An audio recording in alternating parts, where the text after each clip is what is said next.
Who were the big winners from the hurling weekend? Big winners. Sure, Cork had a good win in fairness. Waterford 2 from 2. Dublin badly needed it. Oh, badly needed it, beating badly Laois. needed it. Got a couple of goals as well. One or two maybe even against the run of play. One where Oisin O'Rourke got a bad goal. That was kind of, probably should have been defended better. Kerry were big winners as well in Division 2, we have to say. Offaly were big losers this weekend, yeah. It was bad, yeah. So just the results then from Group 2 of the Division 1. Cork beat Tipperary 224 to 125, if you haven't seen these results already. Waterford beat Westmeath 318 to 115. Limerick beat Galway by 8 points I should say. And then Dublin beat Laois by 7. Kilkenny hammered Carlow 321 to 9 points. And Clare beat Wexford. And then 211 Kerry, Offaly 14 points. Can I just say actually the big winner this weekend was myself, because I jointly won the Bird GA Pools competition prediction, right. And I won the Shamrocks GA one this weekend as well. But unfortunately, have you much bunts to show for it? I have 150. It's alright, isn't it? But what tipped the scales for me was Offaly getting beaten. Was I just didn't fancy them down in Tralee, especially after getting beaten there last year. Wait, no, you bet on? I as a journalist, I provided an objective opinion and I predicted who would win the game, and I was correct. You went against your own. I did, yeah. I did. Well, unfortunately. like journalistic integrity or not, I generally just say Tip are going to win anyway. And you know that. But you have no integrity. No, there's very little going around. Actually, let's just start off in Offaly because we haven't talked about them much in the past week or so. So 9 points to 2 ahead coming up to half time. Then Colm Harty got a goal for Kerry. Killian Kiley sent off on a second yellow card. I've said to you before many times about why do Offaly just constantly get red cards. Jordan Conway then got a second goal. Have you spoken to anyone in Offaly? Yeah, no, I have. Like you were disgusted when we were down in the Gaelic grounds yesterday at Limerick Galway. You were fairly disgusted as the game was heading towards the latter stages, and you saw that there was a chance of losing. Yeah, because you were kind of commenting that like Offaly were, I think it was 9-3 up, just on the verge of half time. But it's very hard to know unless you're at the games or talking to someone how it's going or whether there's a breeze or whatever. Offaly had a gale with them in the first half and just didn't make use of it. Were way too agricultural, were lording ball into the full forward line. It was just coming back out as quick. And Kerry, by all accounts, were really, really economical with the ball in the second half. The goal before half time, you know, difference between 7 and 4 up at half time is a massive difference, especially when you know there's a big onslaught and you know there's a big breeze coming. Offaly didn't score for 26 minutes in the second half. And by all accounts, from chatting to Brian Lowry, who was there from the Midland Tribune, he said Kerry like actually missed about 2 or 3 like really good goal chances. And Killian Kiley, while the second Keelan, actually, isn't it? Isn't that the way you pronounce it? Yeah, if you spell it one way, you can pronounce it that way. That's your problem, Keelan. But yeah, we just like last year when we played them in the relegation match for the Joe McDonagh to Christy Ring, we had a man sent off, Peter Geraghty, and we had another man sent off in a big game today. Yeah, do you know, like it's very, very difficult when you're going with 14. Top teams are generally able to work it a bit better. But you just can't afford to be losing that, especially against the Gale. You just can't afford it. And it was a killer, really. Like it's a big result for Kerry. Joe Bergen retiring for Offaly is just a massive, massive loss. We just don't really have much experience up in the forward line. Like Owen Cattle from my own club in Borough, he got 5 from play. He hit 3 frees, but he played 80 minutes Fitzgibbon the other day on Wednesday/Thursday. You know, so he was flagging near the end of the game. So like, I don't know. Damien Stack, he tweeted, seeing a few headlines about Kerry shocking Offaly in Austin Stack Park yesterday. It really wasn't. How can it be a shock for the team that relegated Offaly to the Christie Ring to beat them in the same venue again 9 months later? Yeah, I saw the word shock on the headline. I was just like, why is it? I didn't check. I didn't actually see what the betting lines. I think it was even money each too. So it's not a shock. The only shock is really the massive decline of Offaly over. It's a pretty short space of time, 10-15 years. Yeah. That's the only shock here. It's just that because of what had happened in the previous 30 or so years, Offaly had established itself as a real traditional county. And now, like that has to be tough to take. The idea that tradition, from the outside anyway, it feels like it's ebbing away. Yeah, but if you look at 2 years ago, Offaly were beating Dublin in the first round of the league. Nearly, I'd say, the same weekend. And then 2 years later... But there was no context to that and how weak Dublin were. But it was a really good performance by Offaly. Forget about Dublin. It was a really good performance by Offaly in Croke Park in Kevin Martin's first game, and then you look at 2 years later, in their second league game under Michael Verney, having nearly been beaten by Meath the first week. Yeah. They're under pressure now, and they're going to have to beat Antrim in 2 weeks' time, or they're staying in Division 2A again. Yeah. Is there anything to the fact that Michael Verney and Johnny Kelly, who are the manager and selector, that they were double jobbing with Bursley and Ballyhale as a player in Verney's case, that now that they'll have 100% focus on it? Because I don't know, I'm sure everyone feels like it was 100% that they were given anyway, but surely now they definitely have more time to put into this. Yeah, from chatting to anyone, it wasn't an issue from anyone involved, but they will have... Well, it'll only be those two men inside their own heads that fully know. True, they probably will have more energy, but I'd say they would have really been targeting that game. Yeah. And it's... that's a big blow to them. Yeah, it's a bit of a gutter punch now, to be honest with you. So, they have to get a result against Antrim, or then they're basically playing 2 games, and they're not in games really, if you know what I mean. So it's a huge game next day. So just looking at the 2 tables in Division 1A and Division 1B, as well, I suppose that's Group 1 and 2, whatever way you want to look at it. So Waterford and Limerick are joint top on 4 points, Galway and Cork on 2 points each, and then Tip and Westmeath on 0 in their side of it. On the other side, Kilkenny and Clare, 2 wins from 2, Wexford and Dublin with a win each, and Laois and Carlow with no wins each. We haven't really talked about the Cork and Tip match. Cork 224, Tip 125. I've done an old piece on it, so curious to get your impressions of Cork. Was impressed enough, but as I said before, it's so hot and cold with Cork, you just don't know what you're going to get. Kieran Kingston was talking after about people have questioned our consistency, and you're going to question it, and you're going to question it until you see it the next day and the next day. And I'm not saying they have to win every game or anything like that, but it's a consistent level of performance, and lads playing consistently well in certain positions, not lads coming in and out, and lads being pulled off early and this kind of crack. So you're just going to have to see an awful lot more consistency from them. I think they're I've said to you before, I think Colin Spillane is huge for them at cornerback. I think he's as important as any of their class forwards. Yeah. But just under forwards, Alan Cadigan was an absolute nightmare the other night. Just every time the ball went near him. He's pretty much, with good ball going in on a decent slot, he's pretty much unmarkable. Is there anyone that could really keep into him?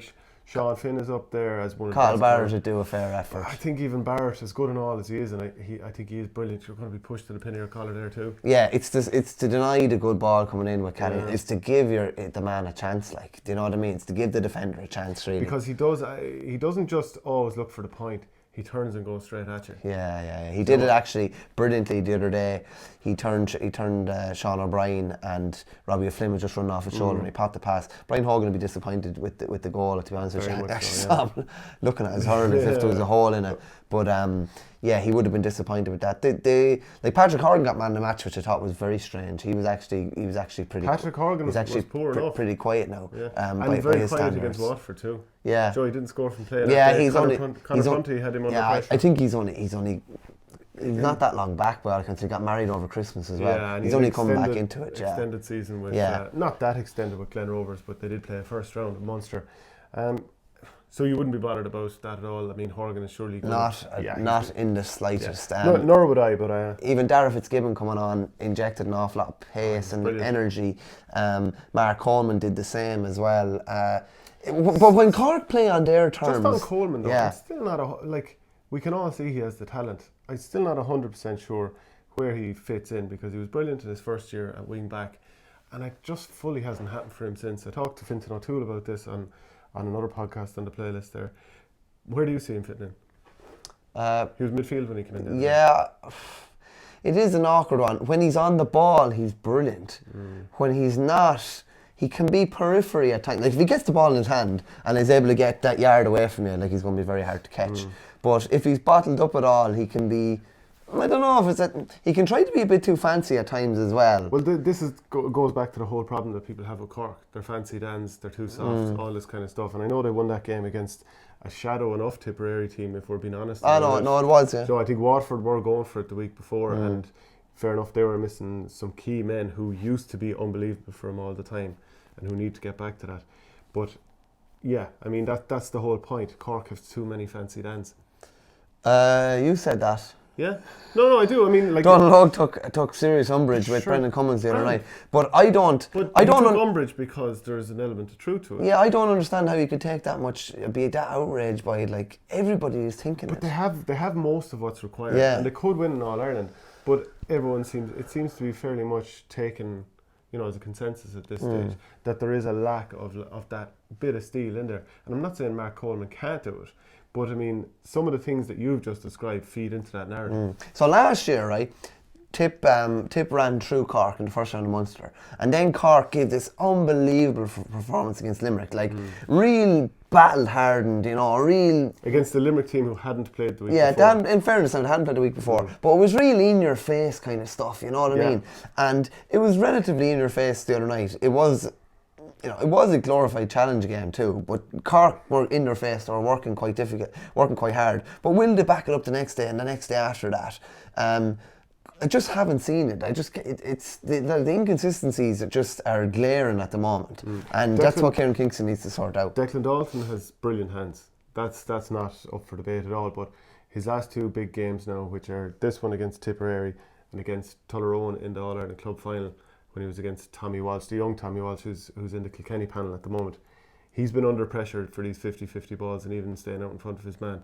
So I think he has a bit more to do to try and get himself into conversation for the summer. Yeah, it's easy for us to say when Father News are going unreal and he's putting up big scores that he should be in the Cork team or whatever, but it's different when you get in there. Now that was only 2 weeks ago. I think you probably won't see the best of him till, probably going into championship realistically, and he probably needs to get some game time under his belt. But it'd be interesting to see. Yeah, he's another option in the forward line. That speed that Cork have, and especially Dar Fitzgibbon, it really does trouble Tipperary, doesn't it? It does, yeah. Like, but it's so direct, and they go through tackles, and once they create the overlap, it's so dangerous. Callaghan was taking on a man every chance he got as well. Robbie O'Flynn was going at his man every chance he got. Aidan Walsh was going quite well until he was taken off. He was going okay. He was working quite hard. But like some of the finishing was dodgy, and if you're going to be playing forward, you need to be finishing off your chances.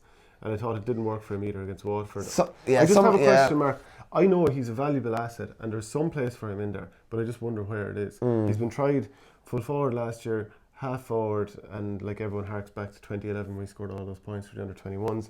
He's been playing midfield. He was in the All-Star running up until the semi-final against Tipperary in 2014. He's been used wing back. And I just wonder, can he find a home and where is it? Yeah, it's hard to know. Like, the best work he was doing the other night was when he was back at his own 65, getting in a flick or getting in a tackle. That's a lot of his best work, to me. Yeah. So Tipperary, word on them? To be honest with you, I think this season I think the way it's going is actually perfect for them. I don't think losing matches. I think Liam Sheedy will be happy out with finishing fourth in that group. Absolutely, as long as he's they're going to beat Westmeath, assuming that you put out any strength to the team. Well, there you go. They're going to stay up then. In that case, he just wants. I think he realizes that Limerick have 19, 20 players. That's just off the top of my head. Limerick have 24 or 25, and I think he realizes that he needs to find a couple more. Who have the very best stars? Actually, if you're saying 19 versus 24, 25, who actually has the very, very best players?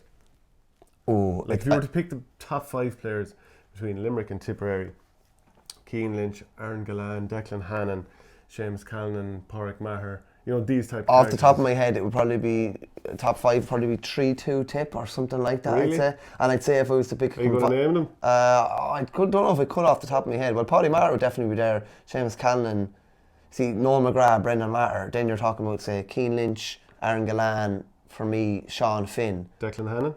Not in the top 5, no. No? Not in the top 5, no. If it was a combined 15, it would probably be 8-7 Tip. Yeah, I don't know if he'd be in the top 5. I felt he was hurler of the year in 2018, I have to say. Yeah, no, he was brilliant in 2018. I just very think good the other day against Galway. He was. What could tip the balance for Limerick is that the two best 15s will go hammer and tongs at each other, and they just have more to come off the bench at the moment. Yeah. Or if there's a big injury, if Kyle Barrett got injured for Tip as he was for the Munster final, Limerick can have somebody that will come in and do a good job. Whether Tip do at the moment, I'm not sure. Because Tip have even kind of moved away from some of the guys who were on the panel last year, and even used, like James Barry has retired. Sean O'Brien is going to be under pressure after the game the other day against Cadogan. To be fair to him, most lads are under massive pressure there. If there's good ball going in there, you're under pressure. But just a comment I saw as well, Brian Hogan's penalty. He struck the ball at the 21 and his feet ended up inside the 21, and people are like, should the penalty not be retaken, ? And stuff like that. If you want to be really, really pedantic, yes, it should be retaken, but like, he struck the ball at the 21. He didn't throw the ball in and have his feet inside the 21 striking the ball. But like, and I'm sure someone will go and say rules and all this kind of crack. But I just think some people have been very pedantic about things like that. But there's a really obvious solution to that. Rather than saying when you take the ball, it can't be struck inside the 21, just create a new dot on maybe, let's say, 24 yards, 25. That is the starting point, and you can drag it in as far as you want. Yeah. And someone will get it in as far as 18, 19 yards. But at that stage, it's not an advantage because you're still too far out. You can't, like it used to be. The old penalty. Yeah, I saw TJ throwing up a few old 21s and penalties, and he had it in at 13, and it's serious power. But when you're doing that from further out, you lose the power and you lose your accuracy. Well, you get an extra split second to get to it too as the keeper. So I think that's just such an obvious thing to do. But of course, common sense is in short supply. It normally is here as well. So Tipperary, some of those other guys who played the other day, Joe Dwyer did all right, I felt, in the full back line. Yeah, he was solid enough, Alan Flynn, Paddy Cadell, Willie Connors. To be honest, at times, and I wasn't there, and it's obviously very important to be there when you're watching these games to analyse the different performances. Just watching it on TV, at times I was even confusing the three of them. Yeah. Up close, they all look quite different. But from a distance on the camera, it can be hard to actually tell. You couldn't mistake Willie Connors' tattoo though when you see it. No, around the elbow. A chevron there somewhere as well. And maybe an arrow as well. Paddy Cadell was very good actually, but he's still playing Fitzgibbon, isn't he? So the talk was that he was taken off because of a back injury. He obviously had a conversation with Derry. Didn't look like that. It looked like he was going actually really well, and it just looked like I'd say that in a way, if he's busy, I think he's playing Fitzgibbon next weekend. He could be with UCC. I'd say they were thinking, this lad's absolutely flying it here. We've kind of seen a bit, don't want to flog him or anything like that. Maybe as well his GPS was showing up something as well. I don't know that he was hitting some sort of a zone. I'd be surprised. But the doctor was into him a little bit beforehand, and I thought there's a possibility of maybe a head injury or concussion. Maybe that was a concern. It's very hard to know. Like Sheedy said, it was a back injury, but at times he seemed to be picking up Robbie O'Flynn. Again, like a couple of those Cork forwards, Harnedy and O'Flynn with the green helmets.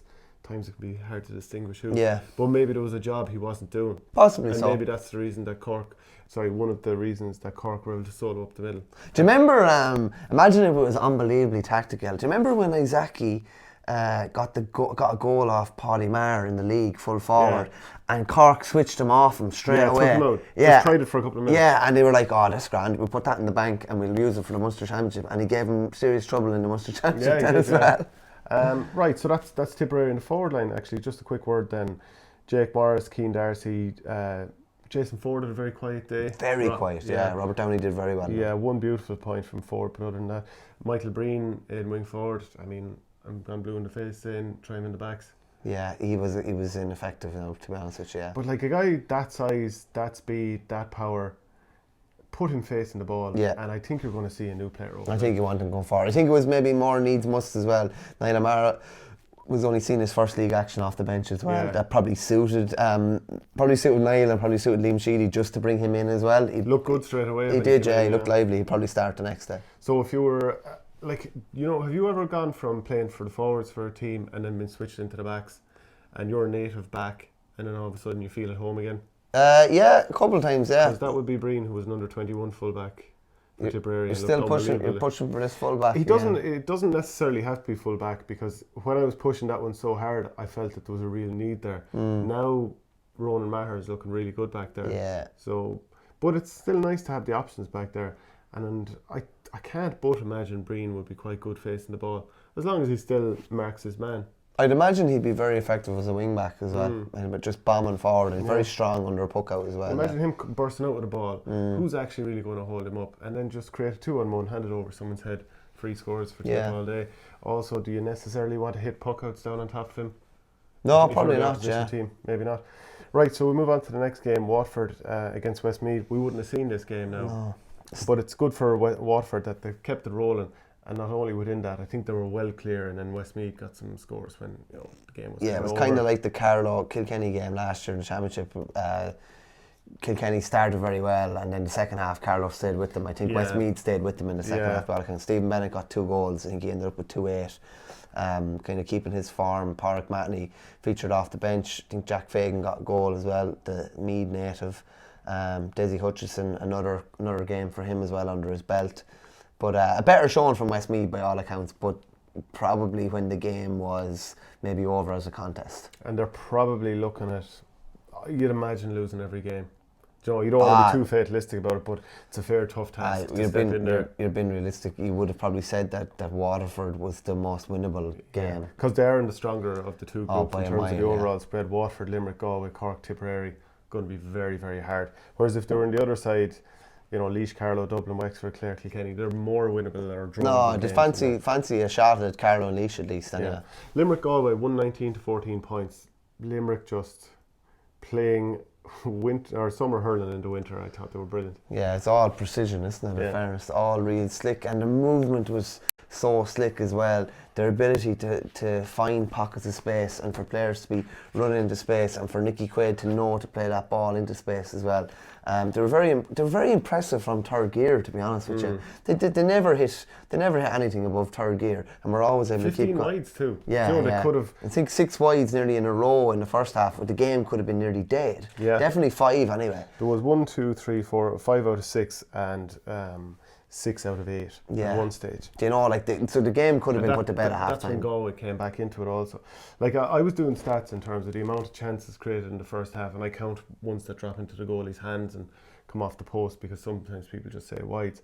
But Limerick created 22 chances, Galway 12 in that first half.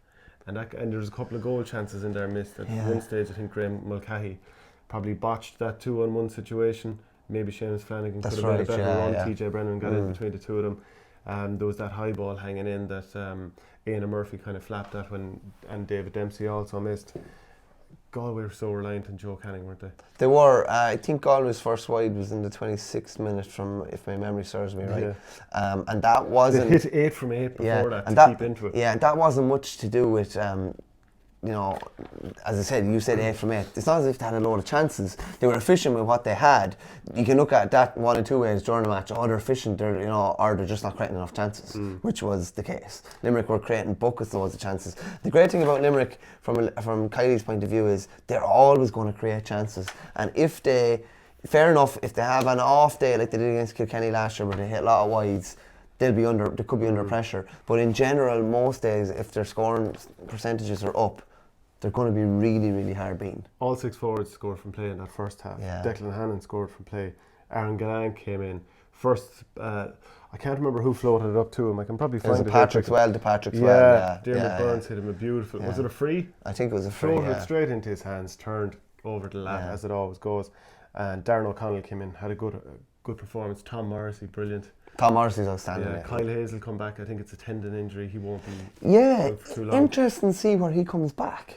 Backs. Well, he ended up centre back last year against Kilkenny. Well, that was probably because Declan Hannon had been concussed, so they needed him to go back as a needs must. Yeah, but Barry Nash came on wing back, and they would have had Paddy O'Loughlin.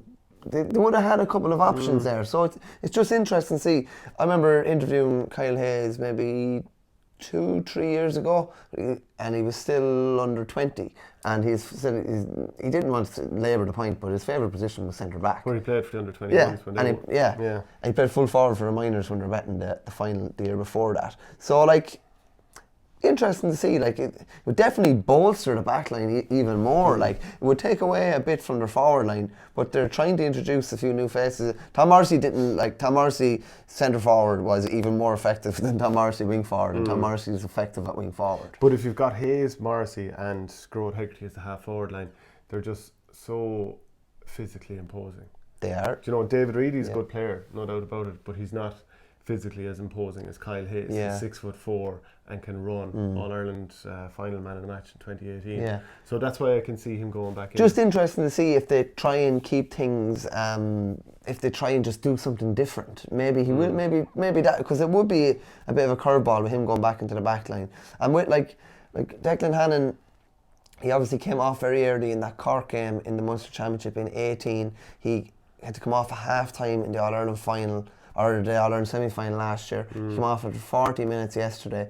You know, whether he can get through a whole Munster campaign, they might need... Dan Morrissey's obviously a good option, that they can slip him in centre-back. But maybe they'd look at... they'd look at Hayes back there as well. Hannon's your deep-line playmaker. He's different gravy to an awful lot of centre-backs out there. He is, yeah, if he's on the pitch. Yeah. So, just be interesting to see. That might be a situation where Kyle Hayes slips back to centre-back for any period of time if Declan Hannon isn't right.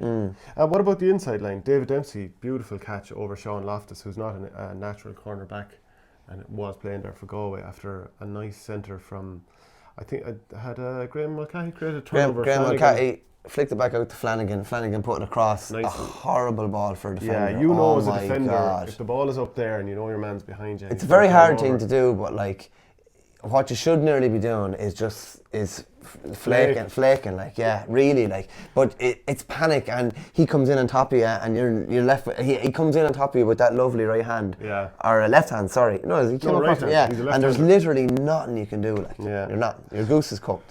Do you think I would have always thought of him, watching him with Napiershik, as a brilliant ball carrier who scored 3 or 4 points from wing forward? Yeah. Do you see him being an insider? I wouldn't have, to be honest with you. Peter Casey can go in there, and Milan can go in there. I would have had him in the Conor Boylan kind of mode, as that kind of ball carrying wing forward, and he could be yet. It'd be interesting to see, like, Dowling's going to come back in the summer. Barry Murphy as well. They've a couple of, they've lots of options as well to come back. Pat Ryan as well. Yeah, they've lots of options. Yeah. Yeah. In the latter stages, Galway did have a couple of goal chances. Jason Flynn was hooked. Then was it Conor Whelan whipped on a ball? Yeah. Just without Conor Whelan, especially like Canning was really, really good when he was on the field. Very physical. One lovely turnover, I think, on Barry Nash going on the side. Yeah, that was great. But when he went off, it just felt like it's Conor Whelan and there's no one else here. Kind of, yeah. And Conor Whelan was on probably, to me, the best defender in the country. Sean Finn. Did it swap? Like, I was trying to nail down at the start of the game who's marking who. He was on English at one stage. I think he might have even been on Aaron Costello briefly. Okay. But it was Sean Finn mostly. Most of the time, yeah. The interchanging going on definitely caused a small bit of maybe not confusion, but definitely gave Limerick something to think about. Okay, yeah. There was a couple of interesting ones on the Galway side.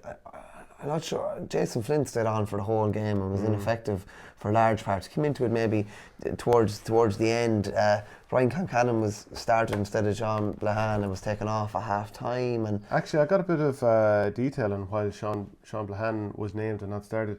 He actually had to play. This is Dave O'Connor's journalist in Galway who told me he was actually playing an under-21 county final with a Haskra Fahina the day before. They beat Salt Hill. Oh, cool. Okay. And he was man of the match, so that'll tell you. He actually played well when he came in. Yeah, he got a point and was like just a bit of a handful. Yeah, you know. But like if you look at that bench for Galway, there's not too many lads where you're going to say he'll definitely step in. Like Davy Burke will come back in. Conor Cooney will probably start. He came on. Fintan Burke will see. Definitely has potential. Dahi Burke is outside the panel at the moment, but there aren't too many others. And then of course it goes back to the old thing. Joseph Cooney's out of the country. Does he come back and jump into the team? Johnny Glynn the same. What's the knock-on effect within the panel? Because it was okay with Micheál Donoghue, does that mean it's okay with Shane O'Neill? Yeah, we're mentioning the same names. They are the same names. You know, TJ Brennan maybe and Éanna Murphy aside, they are generally the same names. Sean Lennon to some degree I thought was okay for a while. Sean Loftus going cornerback and Adrian Toohey midfield, basically swapping of roles that they're more native to. Wasn't blown away by that. Yeah, it'd be interesting to see. I thought Dermot Kilcommons was effective enough at wing forward, worked very hard. Yeah, he was in and out. Like you can see the talent is there, but I thought he was like. I put it this way: Barry Nash had been better in some other, had been a lot better in some other previous games I'd seen even earlier this year. So he wasn't as effective, but definitely a lot for Shane O'Neill to think about anyway. On the plus side, I thought that they could have given up after that goal in the second half from David Dempsey, but they actually did knuckle down and they got a couple of scores and pulled it back. So they're not a team that's going to give up. But the talk of Joe Canning getting a slap on a nerve in his hand and he iced it and it was fine later on, that's still worrying because you talked about the injuries to Declan Hannon. You know, Canning has had so many in the last few years, and he even told me, like, was it around May 2018, I was asking him about the toll of the injuries and all that kind of stuff, and he was turning 30 around that time, and I said, what do you want to get out of the next 4 or 5 years, your career? And he was saying, well, maybe it's only 2 or 3 years. And he obviously wasn't definitive about it. But like the injuries keep racking up, and you're over 30 now. They're not going to slow down. Sure, everyone knows that who's played. Yeah, it'd be interesting to see whether he's able to play the next day or that. I think Shane O'Neill said that it was a nerve and they put ice on it and it was fine, or he'll be fine. Yeah. But it'd be interesting just to see. He's definitely holding it like that anyway, coming off. Yeah, they just really, when he went off, the game kind of petered out. They've kind of gone down the pecking order, haven't they? Shane O'Neill has a fair job to do, because Micheál Donoghue possibly wrung everything he could out of that team. They had I don't know, you don't want to be writing them off or anything, but they had a hard couple of years to get to the All-Ireland and then to get back to the All-Ireland the year after. Last year, obviously, very disappointing. And the criticism that was thrown at Donoghue was that there wasn't enough new faces thrown in. And maybe the reason why there wasn't enough new faces thrown in is because he didn't think the new faces were up to it. And maybe that's been proven somewhat, but it'll be interesting to see. There's a good bit of work to be done. Good bit of work. All those years of Galway teams getting directly to All-Ireland semi-finals, like maybe that just came home to roost in a big way. Yeah, you're going to win those titles because you jump later into the competition, but maybe that's held them back in a way that people don't realise. Getting All-Irelands for half nothing, Maybe that's the one you love trumpeting anyway. Yeah. I want that all done for. Right, we'll go to the other side of it then. Dublin beating Laois 4-18 to 2-17. Just such a big one for Dublin, just to kind of stop the rot. Irrespective of how it happened, putting up 14 is brilliant. I know that'll mean a lot to Matty, because it's all about getting those results. That's when you've had a few bad ones. Yeah, Laois were limited with numbers somewhat, and have been and will be for maybe another month or 6 weeks at least, with Mark Kavanagh for the whole of the league. But a good result, 4-18 is a good score for Dublin to be putting up. Yeah. Looked dangerous. Even Ronan Hayes was dangerous, and I know he's been busy with Fitzgibbon Cup as well. But just gets them back on an even keel to go into this 2-week kind of break now with a different kind of, at least they have 2 points on the board, and they're safe, they're totally safe and can have a good cut at the next couple of games. Mark Schutte and Trollier Eamon Dillon came off in the first half with injuries, so that's a bit of a concern. Yeah, Mark Schutte has been riddled with injuries. He's had a tough time of it, like particularly at county level. Like since he came back in from the footballers, he's been injured the majority of the time. He hasn't played championship since 2016. Yeah. So.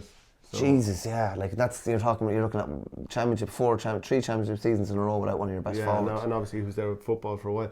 But remember, was it 15 or 16? He went through the league, and I think he ended up getting an All-Star nomination later in one of those seasons.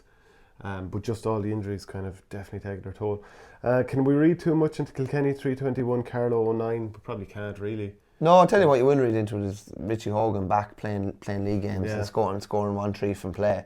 I know some people probably would have retired him after the All-Ireland last year with all the injuries and with the way just losing the All-Ireland and getting sent off and all that. But he was, by all accounts, he was sharp yesterday. Just chatting to a couple of people at the game, he was very sharp.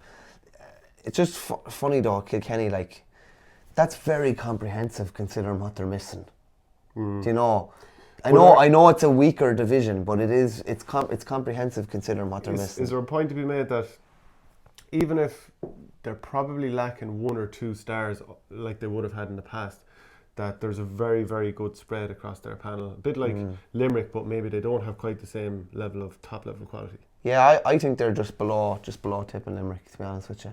I think they're at a pretty good level again. I don't know if they're at the level to win All-Ireland, but they're definitely at a level where they could take out a big team like they did last year. Like they could easily take out a Tip or a Limerick this year in a big quarter-final or a big semi-final. Alan Murphy, Owen Murphy's brother, midfield again, scored 8 frees.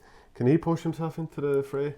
It's going to be hard going. Didn't see much championship action last year. He's got a lot of league little time in recent years. He's played a good bit of leagues. Anybody that listen should follow Alan Murphy on Twitter. As long as they're not too politically correct, he puts up some interesting stuff. He kind of lets on to be a vegan and a feminist, and it's amusing. James Maher scored 1-2 from midfield, or from wing forward. I'm sure he was out around midfield as well. Like you said, Richie Hogan 1-3, Jerry Aylward 1-1. Wally Walsh with a couple of scores, and same with Niall Brazel. So they've a good spread of scores, and Owen Murphy, of course, came up to knock over a free. For Carlow, I'd say they're hoping that some of those injuries come back. I'm not sure how many came back at the weekend. Then Clare against Wexford, 18 points to 15, even though Clare had John Conlon sent off in the latter What stage did you of the make first of half. that? Do you know, I mean, it probably has to be a red card. But like we're all kind of, the head is starting to come down. If you literally, if I have the ball and I put my head down like that. But you can see the helmet kind of being jerked a little bit. Yeah. I'm not saying that Conlon looked to do that, but what was he even trying to do by putting the arm across? He put his arm in a situation where something like that can happen. And like I think we're both of a similar mind, whereby we all know that there's a letter of the law and the lie of the land. And in the lie of the land, realistically, much like, we've seen a few helmet pulls down the past couple of seasons. Remember, Podge Collins got a red card against Wexford one time. Definitely Austin Gleeson should have got a suspension for that Luke Meade helmet pull and didn't. Was it Harry Keogh and Tyke de Burka? That's right, suspended. Yeah. I mean, it happens a lot. We all know the lie of the land versus the letter of the law.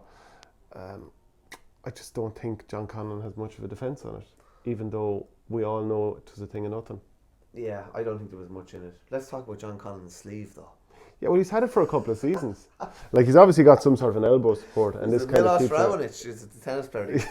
Sleeve, yeah. There's a load of basketball players up to that. Patrick Mahomes has it on one arm as well. Shane Walsh was doing it for Galway. I don't know if he's doing it this year, but he was definitely doing it. The replay against Galway in 18? Conlon picked up a knock, obviously, in his elbow, and he was wearing what looked like people's elbow pad in the replay. It's obviously something that's given him a lot of bother. Even thinking back to that semi-final replay in 18, he was very quiet the second day, having been outstanding the first day. But he's a very, very strong choice as captain, obviously, as well. And they've gone, like, Tony Kelly was out around the middle of the field with Dave McInerney, and in fairness, I questioned whether he would be or not, but Dave McInerney was playing middle of the field, and they went with Pat O'Connor centre back. Whether that'll work out long term, I'm not sure.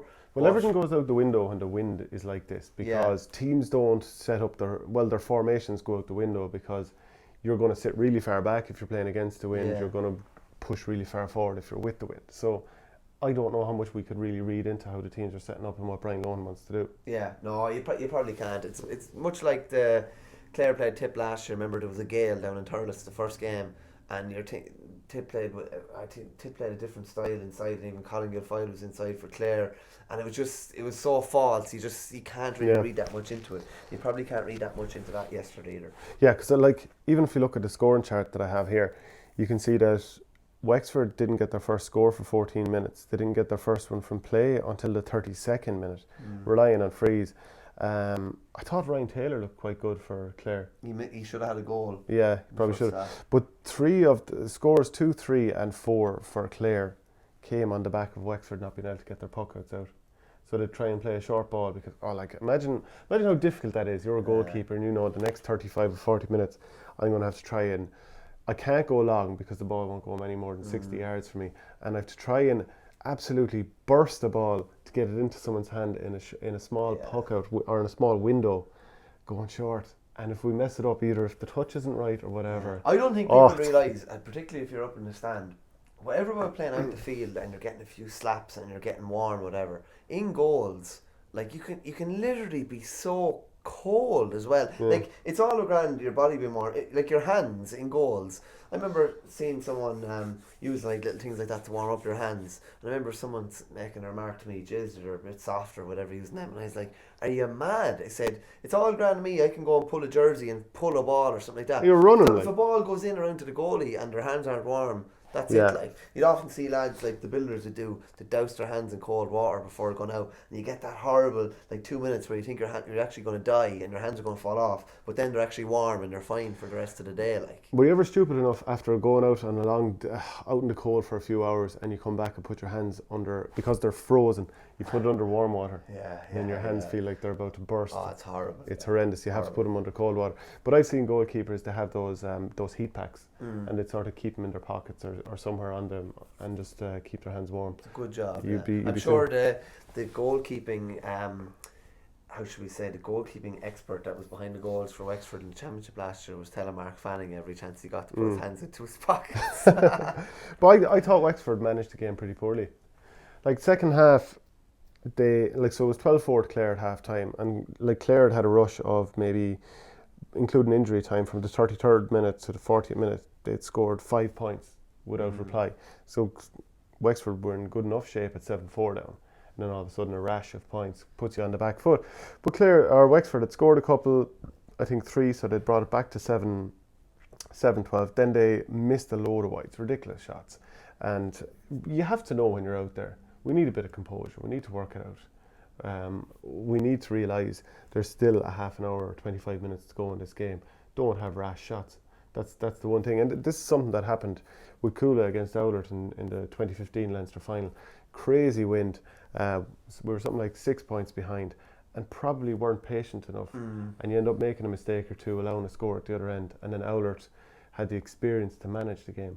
Whereas this particular Wexford outfit, like they got it back to 9-12, but they just, and even back to 14-13, but they just kind of panicked towards the end of the game. Funny when you're missing your leaders. Yeah. Funny when you're missing your on-field Matt leaders. O'Hanlon. Dermot O'Keefe. You're basically talking about 6, 11 probably. Do you know what I mean? Yeah. You're missing your 3 leaders that can just calm the whole thing down. And maybe in that situation where there was 4 or 5 wides in a row, rather than taking on the score, Chin takes on his man and wins a free, and they're able to get a score. Do you know what I mean? Like in the second half, to convert just 11 of 23 chances. Yeah. You know, with that wind with you. One Not of your scores from play comes from your goalkeeper. Yeah, I thought that was poor. Tony Kelly's performance. Yeah, like 12 points, 10 frees, and some of them into the teeth of a horrific wind. Like if you look at the last 20 minutes of the game, so a point from a free, point from a free, point from play, another free and another from play. So he's 5 points in that period. Davy Fitz up centre forward gets a point. Yeah. He sets up another point, gets one at the very start of the game, wins a break for a Tony Kelly free point at one stage.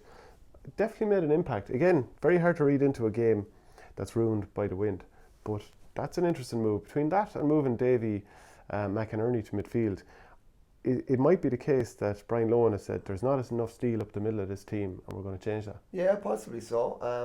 Like the jury will still be out, particularly on Fitzgerald, because it's very hard to tell. And I would have always thought he was a better player coming onto the ball. Me too, yeah. And taking possession on.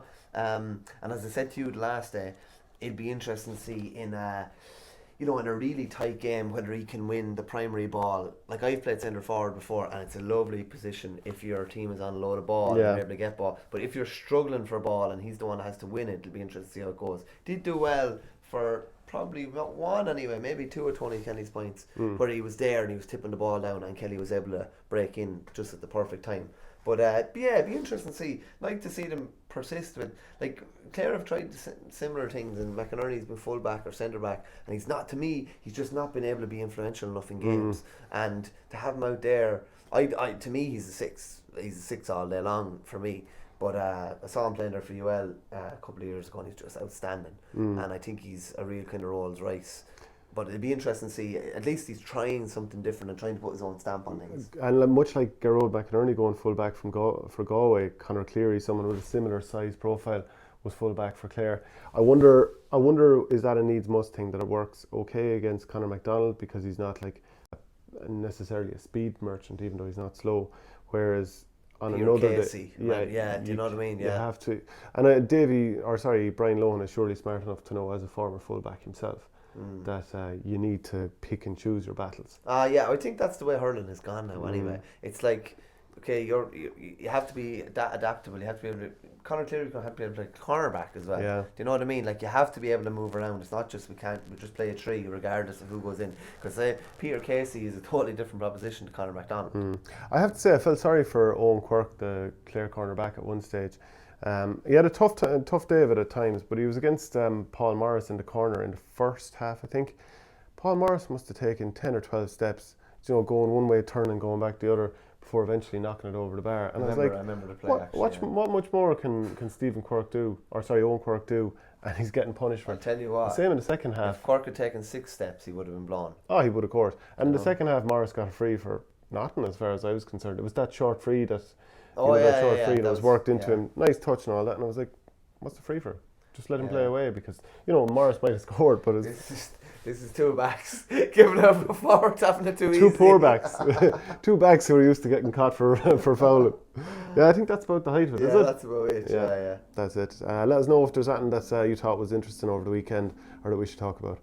Thanks for watching Our Game. Don't forget to like and share the videos, and if you're new to the channel, hit subscribe.